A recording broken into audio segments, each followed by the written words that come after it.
All right, welcome everyone. Few housekeeping notes. We'll get started here in a few seconds, but we have a Q&A portion at the end. So if you have any questions throughout, please put them in the Q&A box, and we'll be answering those at the end. We'll also send out a video copy to everyone who registered. So if you registered, look out for that in the next few weeks. And so if you had to come late or jump off early, you'd be able to catch everything you missed. My name's Bob Glazer. I'm the founder and CEO of Acceleration Partners. We are a global partner marketing firm, and we help brands manage their influencer affiliate partnership programs. We work with 150 brands, about 150 brands globally, and excited to be here today. And my co-host today is Todd, and I'll let him introduce himself. Thanks, Bob. I'm Todd Crawford. I am the co-founder and Vice President of Strategic Initiatives at Impact. We are a global partner marketing solutions company, and we help over 2,000 brands around the globe manage all types of partners, including influencers. One of our recent acquisitions was a company called Activate, which is a platform for also managing influencers. So that's me. All right, great. So why influencers? Let's kind of talk about this for a second. I think if you're coming from the affiliate space, you know there's a lot of overlap between influencers and affiliates. That historically a lot of affiliates have acted as influencers, but with the rise of social media, we kind of got this specialization of social media influencers. And I think we can take a lot of our learnings from affiliate and see how we can apply them to influencers here. But to get started, I think we need to acknowledge the obvious that influencers is still a very nascent piece of business, a channel type of partnership, and it's not going anywhere. And there's a lot of money getting allocated to influencers, and I think brands are realizing having an influencer talk about your product or services is vital to driving customer acquisition and sales. So we're going to move on here and kind of explore how we can better manage our budgets and our influencers here. So, when you look at influencer creators, they offer a lot to brands. They create a lot of brand awareness, product awareness. So the brand exposure and sentiment is extremely valuable from the social media influencers. And not to be overlooked is the user-generated content. A lot of brands are reusing this in their own social marketing. And so, with COVID, there was a lot of challenges around creating new content on the retail or brand side because they couldn't go into photo studios, they couldn't hire models and makeup artists and photographers. So they leaned heavily on influencer-generated content. And I think when you think about partnerships with influencers, not only is the content a big upside in the top of funnel branding, but you're also getting a lot more intent and influence to buy from you versus your competitors. Yeah, and just on that, I think Todd mentioned this, but we're just seeing, it being more important not what a brand says about themselves, but what other people say about a brand. I think maybe historically the brand would have liked to be its own advocate, its own voice, but just pushing that out more to where people are talking socially and where their friends are and what they're wearing and what they're doing. And it just generally at the point of that's where the point of decision in the purchase process is. Yeah, and I think another point is, traditional advertising doesn't really work as well when you look at a lot of consumers, especially millennials. So influencers are really kind of your lever there. So, what is this investment buying? I think probably the biggest question I hear is, how do I know I'm getting a return on investment going into this? Because, some influencers you hear about, they ask a lot of money for just a post.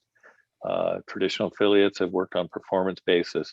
How do I kind of navigate this and get a budget or retain a budget or grow a budget and deliver results? And I think the key, and this will be a theme throughout this whole presentation, is without the right data, without the right reporting and automation, it's difficult to, invest in this for the long term. So it's really critical that, you get as much data around the performance of your partnerships as possible. And one thing that we wanted to establish up front, I think there are actually multiple categories of influencers. And I think this is where companies get confused around: is this in my affiliate program? Is this in my PR program? Where does this fall? Is it in sort of paid media? So if you think on the left here, we have Kylie Jenner, who commands, I think, one of the highest fees per post of any influencer, working through a PR team. On the right is a woman named Tammy, who runs Healthy Fit Mama, which is a blog and YouTube channel. She considers herself an affiliate and negotiates performance-based terms to share information from brands that she likes with her audience and that she feels an authentic connection with. And so one thing that's interesting to note is that, like, they actually have a lot in common, but they have totally different business models, and they probably fall under different channels. So the Kardashian world is appealing to sponsorship dollars. This is more akin to a Super Bowl ad or a billboard, where you're going to pay a lot of money and it's a branding experiment, and there's not going to be any data, and you may not know whether it worked. And then on the other side, you have pure performance. But what's interesting, and I think what we're talking a lot about today, is this space in between, this sort of blurring of hybrid between people who work across the performance model, but maybe have some other metrics. It's not necessarily all or nothing, right? You can do things on a performance basis, but they have real brand value, or you can do things that have brand value, but sure, you want to also check and see, does that generate, particularly if it's direct response, does that generate clicks and sales, even if I'm looking at different metrics? And so, for brands that are running mature partnership programs, I think this is where they're seeing this convergence, this middle piece moving under the partner umbrella. I think the Kardashian part will always stay under the PR team.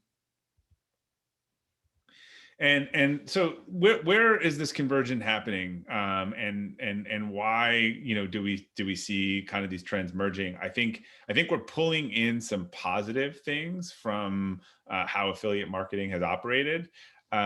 So a traditional influencer campaign is just very transaction based. You might pay for a post, an article, or some other time, and then you sort of walk away.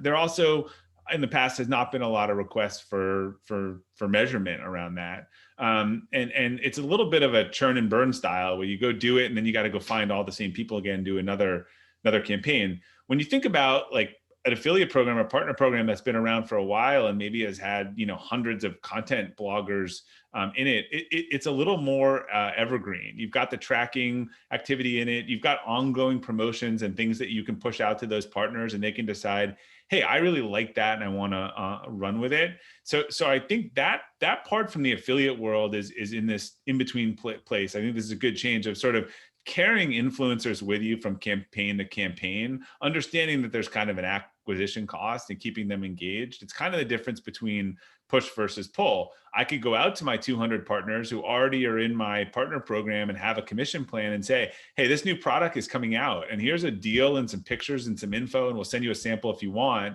And they can decide whether they want to opt into that, and they already know how they get paid. Or they might come to you and say, hey, I'm part of your program, but I'm launching a whole new, we see this a lot. I'm launching like the 10 things you need to buy for holiday. Would you like to be included in that? And can we talk about some additional economics for that? So when you've created a group of influencers within a platform and an ecosystem, I think you have much more of, this analogy of kind of the season ticket holder and some loyalty and some retention, where it's just not this one-off and transactional. And so you can spend time kind of supporting and optimizing campaigns with them.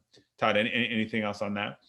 Yeah, I think when you think about these different types of partners, whether you call them affiliate or influencers, is that some of them are better at doing certain things, like getting that brand and product awareness more top of funnel. Some are good at convincing people to actually engage with you and buy or subscribe to your service.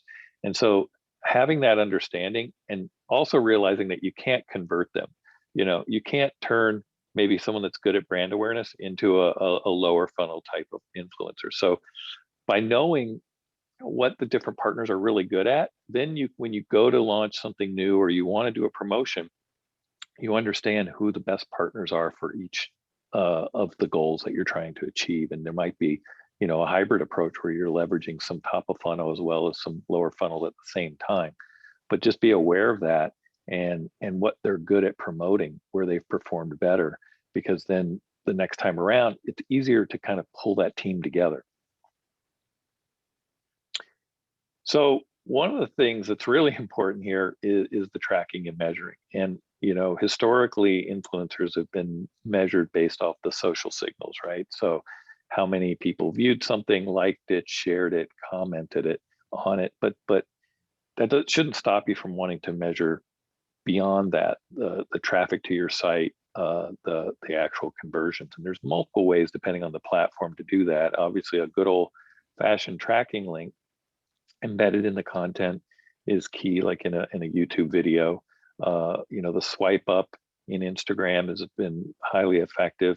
It also isn't kind of non-intrusive to the user. It's just part of they don't have to go and look for anything.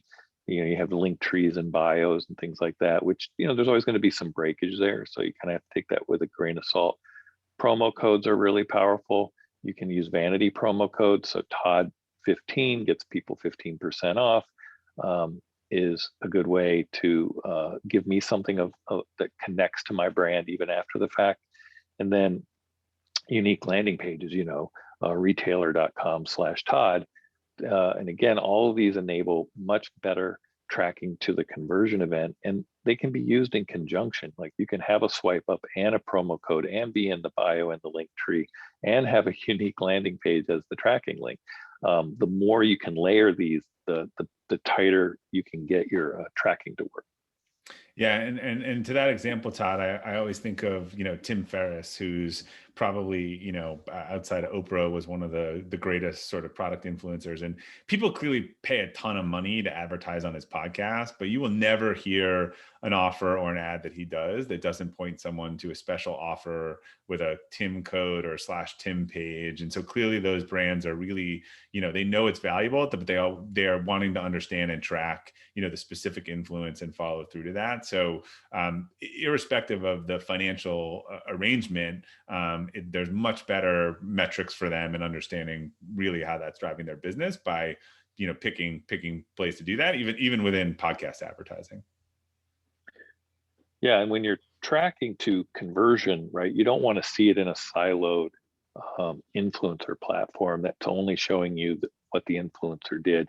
You want to look at it in a holistic view so that you can see, if you look at this kind of from left to right, someone's doing a web search, they find a comparison article, they see an Instagram post, a creator generated content is then exposed, and then a purchase, right? So where is the influencer in the consumer journey? And that's kind of part of this whole tagging and grouping.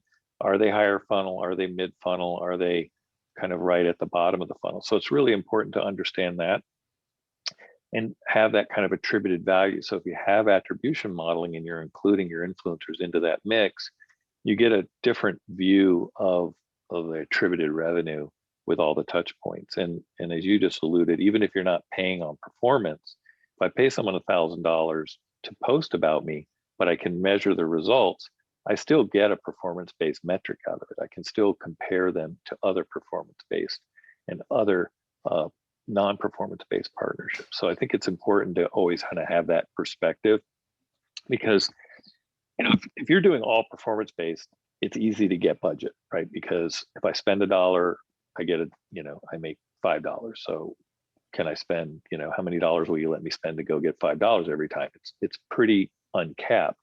When you look at solely, influencing higher funnel without those metrics, it can be hard to justify continuing the budget or growing the budget. COVID, people lost a lot of budget because, people have pulled back a lot of spend. And if you're trying to get that back, you've got to be able to measure it more accurately to justify it. I think people are a little more skeptical coming out of COVID on where they're spending their money and how it's working. And don't be afraid to realize that this partner isn't working out on a performance basis because the metrics point to this post is not performing well. It's not. I think communication is key here too, right? Like going back to an influencer who wanted 10 grand for a post and saying, I only generated $10,000 in revenue, right? That's not enough, right? So we've got to either negotiate the price or figure out how to make this work better, or part ways or come back to another opportunity. But the main thing is getting that broad view. The more data you have, the more you can work with it. Yeah, and this is where there are these different flavors of influencer. So as Todd was saying, like knowing what your expectations are up front, because some things, you're going to need $3 on a dollar return because of the budget that you got it from, and others it was a media budget, and 50 cents on the dollar is great if they see themselves sprawled across the site or in an email. So this is why the multiple different flavors need to be really clear about the expectations. In fact, what I expect to see folks like Impact add to their platforms is, I actually think the performance space has undercounted its reach metrics forever. So we're only measuring performance, versus if that person got a blog post positively about a new product launch out to 10,000 people, there was someone else in the company that would have paid a lot of money for that. So this is a very tricky piece of it, because the different budgets in different groups have a different way that they'll look at the same spend. You bring up a good perspective here. I think if you're more in the performance-based camp, or would love to have everybody in performance, you got to be careful there, because there is a lot of value in those social signals, and sometimes like a one-to-one return on ad spend, right? I spent $1 and got $1, but look at the social signals, right? Look at the branding that we're creating and awareness. There is value in that. So don't get so hung up that if it didn't perform as well as a performance-based affiliate type link, 10% commission or 8% commission or whatever your typical target is, you've got to kind of weigh all of that exposure and in your justification, right, and in your presentation internally. So, how do we win in this moment? I mean, it's still nascent, and again, you see people concerned, like, what am I going to get in so deep that I'm spending a lot of money and I'm not able to justify the revenue. So what we're going to do now is kind of go through some tenets of influencer program management that will help you establish more of a winning strategy going into this. And the first thing you want to think about is this whole life cycle of managing a partner. It's not, hey, I think you're a great influencer, promote my product, here's $1,000, and we're done, right? There's a whole life cycle to it, and a lot of this needs to be automated. Most teams are pretty lean, even with big budgets, and even if they're leveraging an agency. So you want to be as efficient as possible. You want as much technology helping you and automating things so that you're freed up to do the relationship building, the analysis, and the engagements, right? More of the revenue generating activities versus the administrative. So, the first thing to consider is, you have to think not only about yourself managing influencers, but of your influencers managing themselves, of the talent agencies that manage the influencers, of your agency. So you want to choose a platform that they all will be able to use and get value out of. So you want also a tool that can help you discover and contract with these types of influencers. It's sometimes very difficult to figure out who should I be working with, right? So a lot of platforms have done a very good job of kind of collating and helping you understand how to find the right match. And then obviously being able to contract with them versus sending out a PDF that everybody signs can be very time consuming. And it also takes a lot more time to then reconcile what you're supposed to pay them at the end and submit it to finance. So you also want to be able to pay through these platforms. You want that system to be able to calculate it, either just the pay per post or a hybrid of pay per post plus performance or solely performance.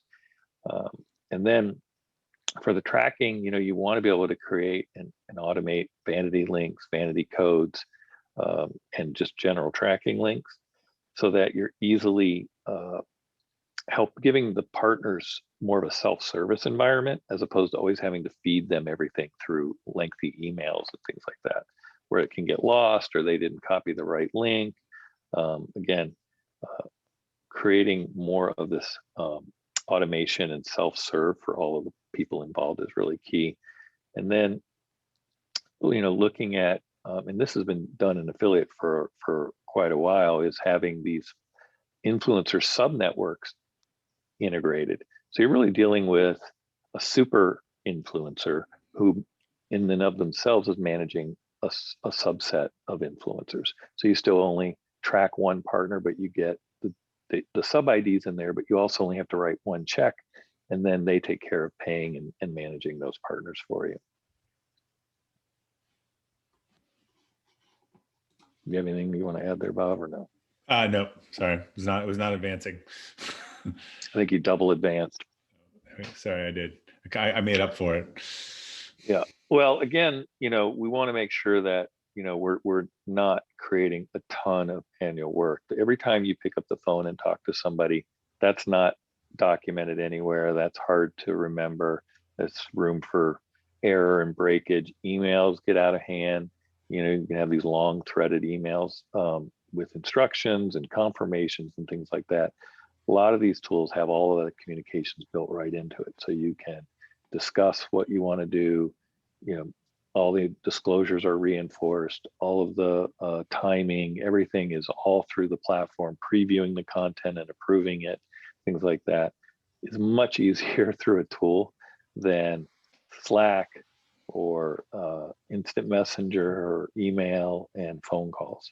So again, trying to automate to make your job easier, because when you have dozens of influencers trying to launch a campaign and sync them all up, you can't be communicating them all in disparate methods. We had a question I saw pop up. What's been holding back the growth of influencer and affiliate, and what changes do we see ahead? I actually think they're the same thing, and influencers experiencing this just years later. People know it's valuable, but it hasn't scaled very well. And I think you see that in that there were something like 500 influencer platforms before the consolidation started happening. Very few of the agencies are over 20 or 30 people. So it's just super, super fractured. And I think this sort of technology and workflow that's existed in partner marketing is kind of key to how do you do this 80-20, or else it's like talent management, which is not a digital channel. It's a very different looking thing. Yeah, I think the scale, I think a lot of companies are scaling well, and I think the companies that are trying to figure out how to scale, that's the thing that's slowing them down. Is spreadsheets and post-it notes don't scale. Yeah, so perfect segue. I mean, really, we're seeing this everywhere, which is, hey, we're having this software, we're having this platform like Impact, but I've got this PR team doing this, I've got a BD team doing this, I've got an influencer team, I've got a other team doing one-off partnerships, and so we felt for a while the key for the partnership channel is when you start having a tech solution like an Impact, which can integrate all these channels, you need to start getting the teams and workflows integrated and say to everyone, hey, we have this tool. It allows us to contract, manage, do all this stuff in one place, pay. And by the way, it allows us to get data from all the channels in one place. I think the other thing, when you have a newish channel, an influencer has been the new kid on the block, an affiliate had this 20 years ago or 15 years ago, where like, everyone's jumping into it and they're spending money, but pre-attribution, they had no sense of how it was interacting with everything else. I think influencer got a free pass 4 or 5 years ago, where it's like, hey, here's some money, do this, and it seems like it's working. But now it's another channel in the attribution set, and you got people that fighting over budget. So the key is to get these teams integrated on the back end. If you're using one platform, the team should be integrated, whether it falls under partnership, it falls under marketing. Have everyone feel like they're rowing the boat in the same direction on this, and they're not multiple people doing the same or different things and fighting each other for attention and budget. Yeah, I think the last thing you want is 2 different teams reaching out to the same partner influencer. That just creates confusion.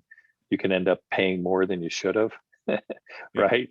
Somebody calls and says, "Hey, I know we'll pay 10 grand," and you would almost negotiated a performance-based deal, you know. So And that's where I think we've seen teams deploy the 80-20 or 90-10 with PR and say, look, you've got the 20 Kardashian Jenner type people where we're going to pay big dollars in PR, and we're working with their, their agent or their broker. And I'm going to take the rest of these and put them on a platform, and they're all asking for free stuff. And we're going to measure and track and see if they actually perform. And it just much better for the medium and the long tail.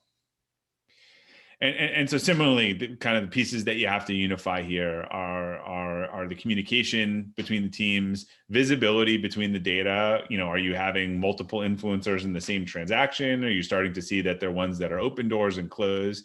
And what are the results? Like, how are we looking at paid placements and what ROI we get? How are we managing performance? Is our goal with this budget and this influencer, 50 cents on the dollar, $3 on the dollar, $1 on the dollar, based on that we're getting something that day, or we're getting a brand presence or a social signal that's important?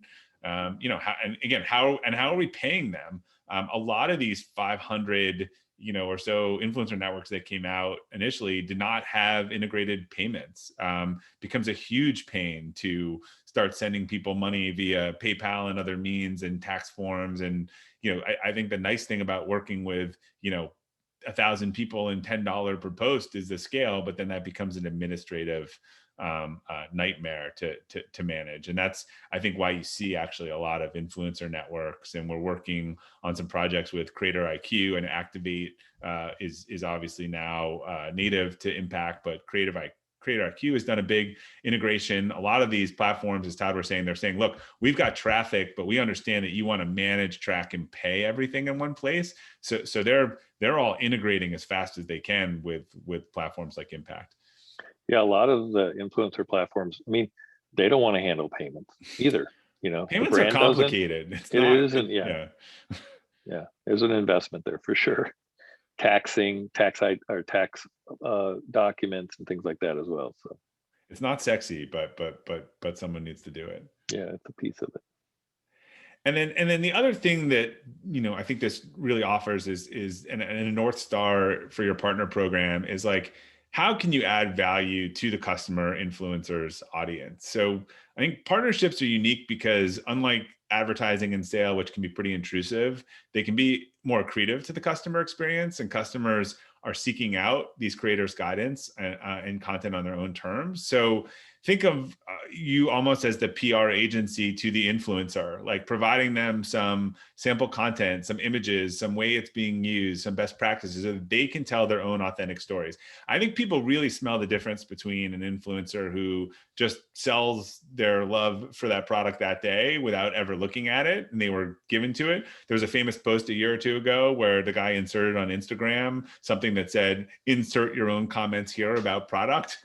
Just showed you like how they were getting paid so much money that they weren't even looking. And folks who you're leading them to water, but you're giving them the building blocks to tell their own story. And I think the customers follow the people they feel like are authentic and are talking about things that they actually like, not things that they were getting pitched on. So if you take off your sort of sales and marketing hat and working with some of these partners and think what would be helpful for them to share or explain the customer experience of the product with their own customers.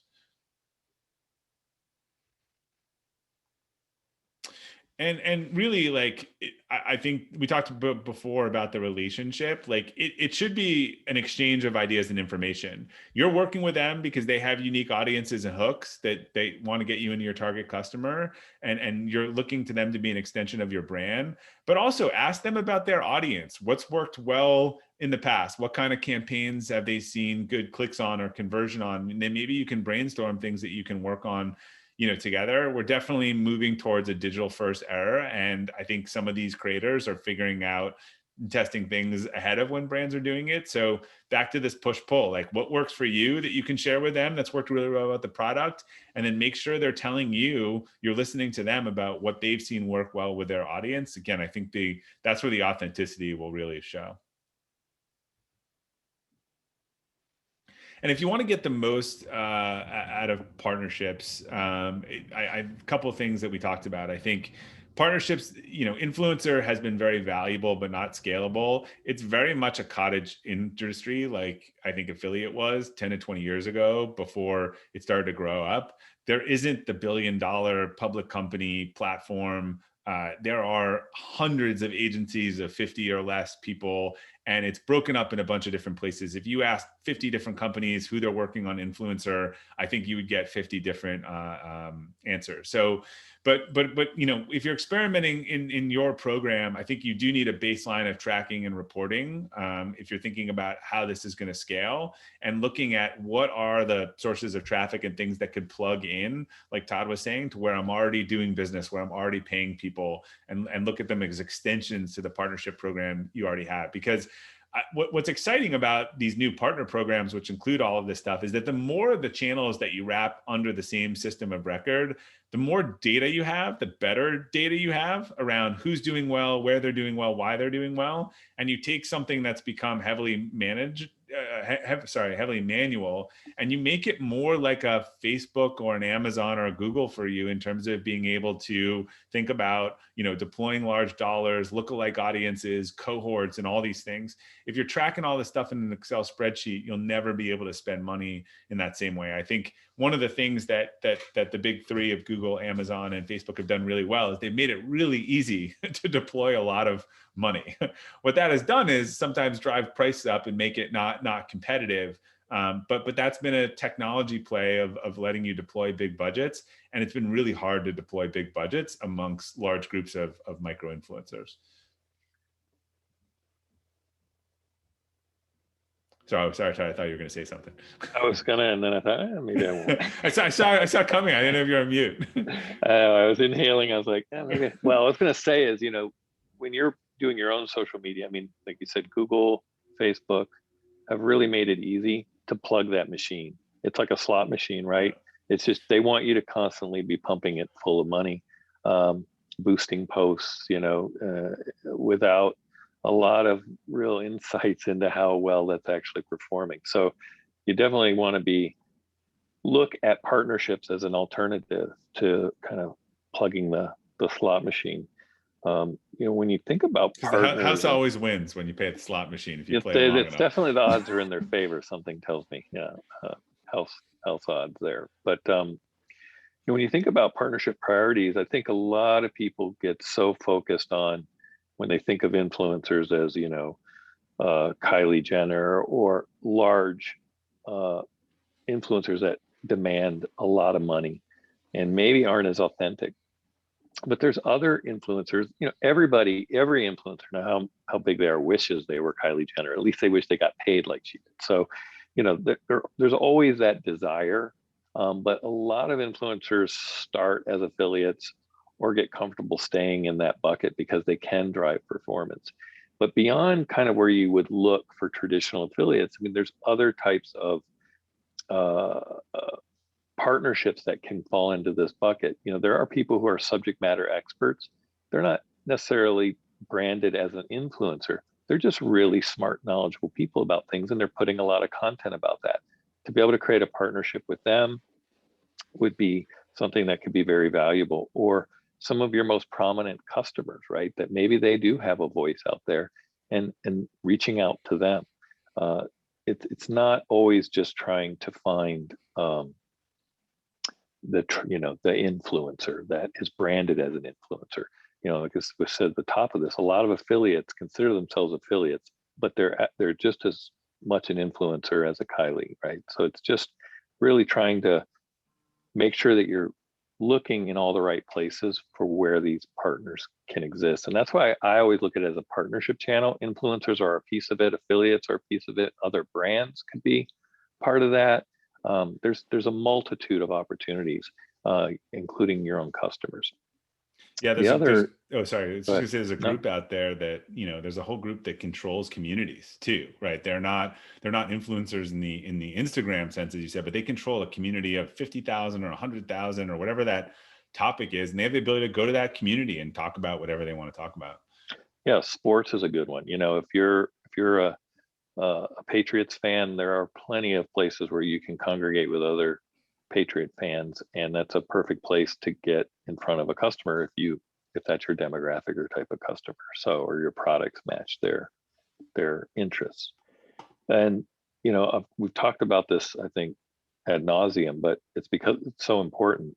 Track and measure everything. So if you get way focused on the performance end of it, you might miss all the other data that you could be pulling in, because it paints a much better picture. And I'm a fan of having too much data, because that way, if someone asks me a question, your boss taps you on the question and goes, hey, with this one influencer or all these influencers, how many of these do we have of that? You go, well, we don't track that.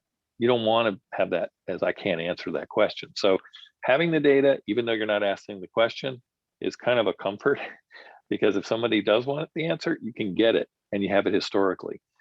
Certainly can come up as a question, and then you can start tracking it. But it's always best to kind of take in as much data as possible. And then, optimizing for returns, whether you're paying on a post, paying on a click, paying on performance, or some type of hybrid, you should still try to measure everything to, this one, both ways. Like, even if you're doing performance-based, how much did that cost me per post? How much did it cost me per click? How much did it cost me as a percent of sale?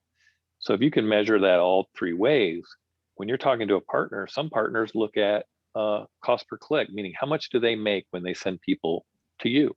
And that's how they compare all of their engagements. Some look at it solely per post. So if you have your narrow view of performance, you might not be able to have the right conversations with them and speak their language. We talked about automation to improve relationships. I think you want to create automation, because if it's automating your job and automating some of the work that the influencer has to do, that's work they don't have to do as well. That can help with your negotiations as well. And then trying to, again, free up as much of your time to be engaging these partnerships, right? And figuring out how to get more of them, how to go back to those partners. That's where the real results derive from. The administrative stuff is kind of just part and parcel of it. So the less you have to actually do of that, the better. And then, the shared insights and processes are really key here when you have different teams doing different work internally and you have different types of partners. You want to be able to communicate across your internal teams that you're all looking at the same data. You have clear, engagement rules, like if the influencer has this many followers, it falls in this bucket, or if they're on this platform above a certain number of followers, they're in that team's hands, so that you're never talking to the same partner across teams, or trying to engage the same partner through different teams, but also having that communication skills and process of how to inform your partners of how the campaign performed is critical. It's critical to getting them to work for you again and in your negotiations. And you should always document how you got to the cost for that particular post, so that if you engage them a month later, you're not trying to remember it, right? You can forget how you got to that pricing, and you can use that to get to that pricing again, or even better. And then we talked about this, Bob, you did in particular, but putting your and your influencers' common audience first. This should all be about driving value to the consumer. They're consuming this, right? They're consuming the social media. This is voluntary on their part, right? They're having a nice day. They're checking their social media. They're going and looking for reviews and recommendations. So, that's really the perspective that we need. It's not all about the influencer and all about the brand.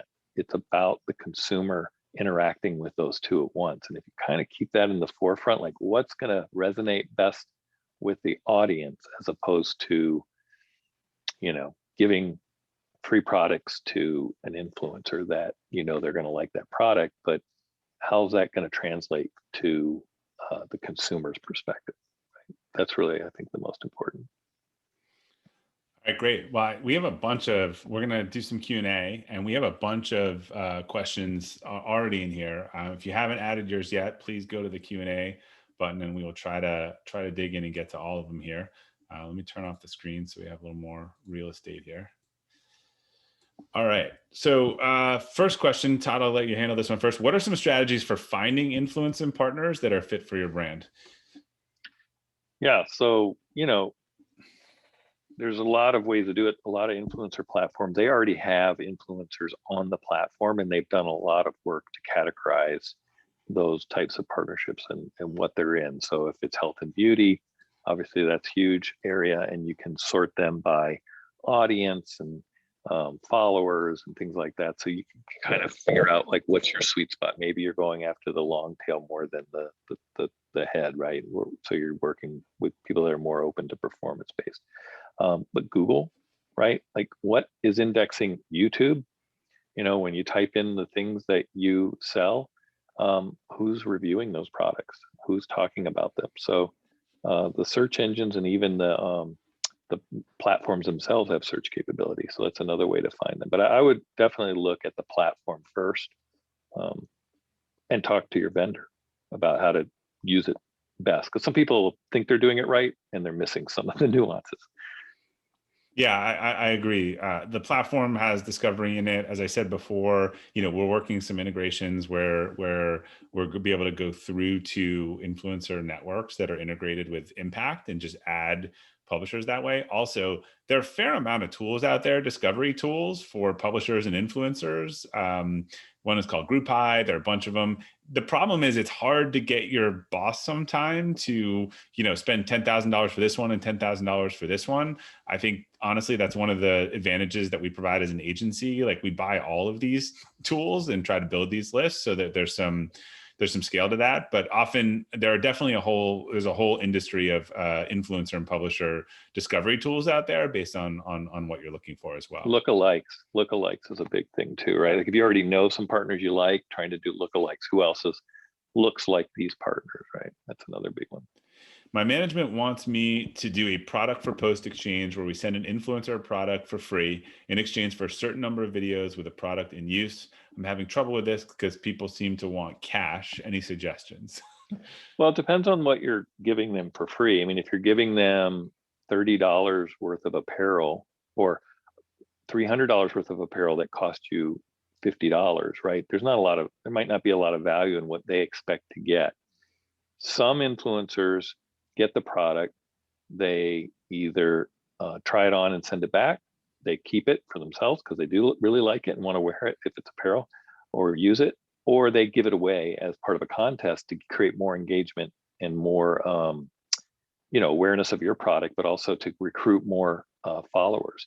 So it really depends. If you're giving away a laptop, that could be more value than what it would cost to do the post. So you may want that product back and you do want to pay them cash. So it really depends on your product or service, what you're giving away. But it might end up having to be a hybrid. They may not want the product.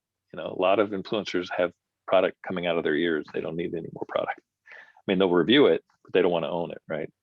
Yeah, I think this is also a fundamental question of supply and demand, right? There's some, I think if you're going micro influencers, they're very happy to have a product if it's related. If you're talking people with a huge following who have a minimum thing, then they get more product than they know what to do with. So they're probably more in the pay to play sponsorship model. This is an interesting one because this goes to something we talked about. I'll grab this one, then pass it to you. I'm curious if we can really consider influencers as revenue generating tactic. Traditionally, they've been used for brand awareness. To the performance-based models, a new way of thinking for many people who are managing influencer campaigns. So yeah, this is the core of a little bit what we were talking about. Like, look, for years, there have been bloggers before social media. I think people correlate social media with influencer, but there were bloggers who had blogs that wrote about products and things and otherwise, and it was all performance-based, and they were all affiliates, and there are a bunch of social media people who do it. I saw before Scott from Brain Cycle was on here. We know that they have massive groups of people who run communities on Facebook, and they work with brands 100% on a performance basis and convert like really well. So I actually, this goes to the core, like left, right, and middle. I think there's always been the PR influencers. There's been the ones, who really, grew up in the performance space. And now there's this kind of hybrid in the middle that people are trying to figure it out. But I think for sure there is no doubt in my mind, there's a large group that's grown up on performance and conversion, and they know how to do it. And that's where a lot of the budget is these days. So other people are getting good at it. A lot of, publications now are acting as influencers. I mean, CNN publishes, top 5 chef knives. It's a list that they've had their editorial team review chef knives, and they say, here are the top 5, and they have links. They promote that in their social channel that CNN does, and Twitter. Hey, we got an article on top 5 chef knives. So you're seeing a lot of blurring, and I think it can be frustrating because who is really an influencer, who is really an affiliate, who is really something in between. I think that's why I dislike partnerships and having a partnerships team and rules of engagement for the types and sizes of partners and what kind of budget and value they can provide. Yeah, this is a different version of the same question. So I've had people with a long influencer background, and I'm guessing they come from the left side of the screen, tell me that influencers won't be interested in working with a performance model on a large scale. They claim that because they have limited inventory, they'll always require a flat fee to hold that. The other thought was that so many advertisers are willing to work with them on a flat fee, no tracking basis. It wouldn't make sense for them to move their partnership model. Thoughts? Do you agree? If not, why not? Again, this all depends. I always, any sort of bold claims in the space of that truisms, all have gradients. One thing I will say is I think influencer got a free pass for a while. The new channel tends to. There will always be fixed place influencers, these high end big ones. But a lot of people did those fixed place things and didn't make any money. And frankly, it was the first thing that people shut off during COVID was the fixed place stuff. So if you're looking at where the budgets are coming from, they're coming from the D2C, performance-based teams. I would just say follow the money. I think that the pressure on the influencer community is actually probably to move more towards performance. Not that the whole segment will, but I don't think the trend is towards untracked fixed placement at all. And I'm sure Todd has some thoughts on that. Yeah, and I think a hybrid or even a zero commission tracking link and codes can help you understand in the first engagement, is this worth optimizing? But I've seen advertisers go back to partners, and it depends on the type of partner. If you're a YouTuber, you're crazy not to have performance tracking links because your content is so evergreen. When I post an Instagram, it has hours of life.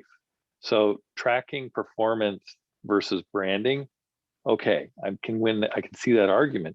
But to talk to a partner who's doing a review of a product or a how-to, a DIY project, and they've got the links to where to buy them, that's evergreen. That content, I watch 7-year-old videos. I had to take my Dyson thing apart to clean it, the floor head.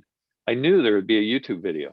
Boom, showed me exactly how to do it. And they had links below to the products and other things. So, I think going to a partner and being able to show them after the fact, here's the engagement we got from a performance basis. Here's the actual revenue that we were able to track. We can maybe give you some fluff there on some lift, but you know what I mean? You could be showing them that they're missing out, right? You would have made, I wanted to do 10%, you would have made $10,000. Instead, you charge me $2,500. I think now, I probably would never tell them so that. right. I think influencers are so associated with this sort of fashion social media. It's almost like, think about who are people with influence, right? Or who are pages with influence, or who are, and you start to think about that differently. Look, as Todd said, the big media sites are going full in on performance. And I think they're learning if they control the merchandising, then, they're in control of where they make money and how they make money. Todd, there was a question here said we use Impact for affiliate. Can you share more about the influencer platform that Impact recently purchased? Yeah, so Activate, it's separate, although we have integrated a way where you can see Activate as a partner in Impact and actually pay through it. So again, creating that automation of those workflows. But they have, it's very much like Impact. It's a SaaS product, and you can use it to identify. They have hundreds of thousands of influencers who have signed up, similar to an affiliate network, and they're categorized, et cetera. So you can identify them. You can, again, put together. What's really cool is that you can survey, and that's something we didn't touch on, but surveying influencers to see if they're the right fit, right? So you can create a whole bunch of questions and you can put it out to dozens of influencers and then get all those answers back. And that helps you better understand, as opposed to trying to call each one and have that conversation or send out all those different emails. Just use the survey tool. So it's got a lot of these workflow automation things in place. And then, whether you're doing gifting, whether you're doing pay per post or hybrid, being able to kind of figure all that out, the tool is going to help you to do that. So it's if you're used to using affiliate marketing, it's similar. There's a lot of overlap, but there's some distinct capabilities. Like, I don't know of any affiliate network that lets you survey your affiliates, right? And Todd, what was the URL for Activate? Someone just asked.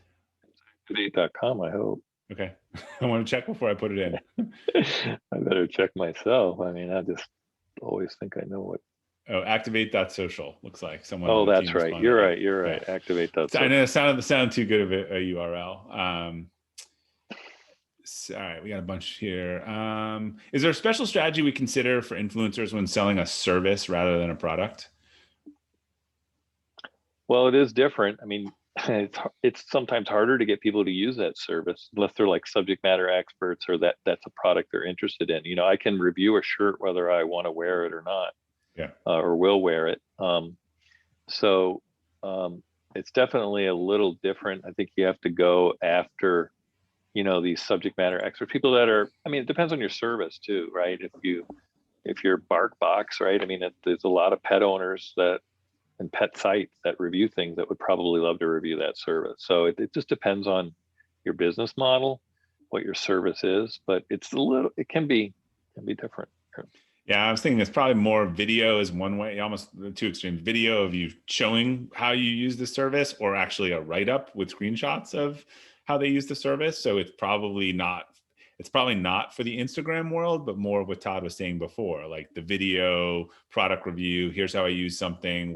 You look up something, what do you think of sittercity.com? Someone is going to have a video review and testimonial that, shows up number one for that. Yeah. And I mean, like you look at Sitter City, I may not have to show you how great and easy the product is to use, but just being a parent telling you how great the product is as part of my conversation, my video flow or live stream that I'm doing, right? It just might be something that I talk about anecdotally, right? But I got a link.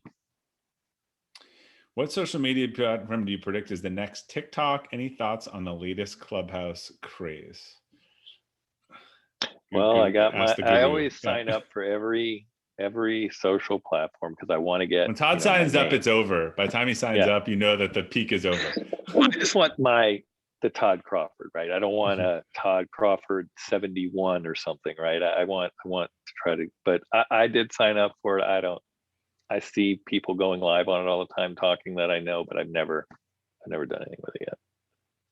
Yeah, I'm not sure what the next one. The Clubhouse, I think, particularly launched at a time when everyone was locked inside during COVID fever. I think now there's a desire to get out. I don't know what it is, but I'm guessing someone will capitalize on human socialization and people being together over the next year, because I think these things tend to rebound pretty hard. But yeah, if we knew what the next TikTok was, we wouldn't be doing these webinars. We'd be investing our cryptocurrency in it and retiring on the beach somewhere. Well, you really never know till they blow up. I mean, nobody thought TikTok was going to do anything. I mean, you heard about it because it was blowing up. Yeah.